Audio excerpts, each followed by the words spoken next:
দেশজুড়ে চাঞ্চল্য সৃষ্টিকারী বাংলাদেশি বংশোদ্ভূত মার্কিন নাগরিক এনায়েত করিম ওরফে মাসুদ করিম, যিনি নিজেকে দাবি করেছিলেন সিআইএ এজেন্ট। এবার তিনি রিমান্ডে ফাঁস করলেন কিছু চাঞ্চল্যকর তথ্য। তিনি শুধু রাজনৈতিক দলের নেতাদেরই নয়, প্রভাবশালী কর্মকর্তাদের সঙ্গেও ঘনিষ্ঠ যোগাযোগ করেছিলেন। নানা কৌশলে নিজেকে প্রভাবশালী ব্যক্তি হিসেবে প্রতিষ্ঠা করতে চেয়েছিলেন। বাংলাদেশের দুটি আলোচিত দল গণ অধিকার পরিষদের ভাঙন ও চিত্রনায়ক ইলিয়াসের জনতা পার্টি বাংলাদেশের উত্থানের পেছনে ছিল তার হাত। তার উদ্দেশ্য ছিল অন্তর্বর্তী সরকারকে হটানোর। গোপনে সরকারি কর্মকর্তাদের সাথে সখ্যতা করে তৈরি করেছিলেন মাস্টার প্ল্যান। আরও তথ্য মিলে বিদেশে বৈঠক করেছিলেন বেনজিরের সাথে। মূলত প্রভাবশালী ব্যক্তিদের ফাঁদে ফেলাই ছিল তার কাজ।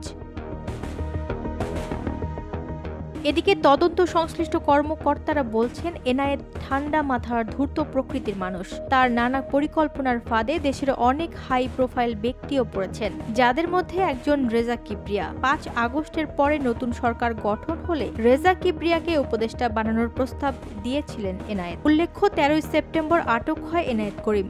৭ দিনের রিমান্ড শেষে কারাগারে পাঠানো হয় তাকে। তবে দেশের নিরাপত্তার কথা চিন্তা করে এখনও তথ্য যাচাই চলছে। ওয়াহিদা প্রান্তি, স্বদেশ প্রতিদিন।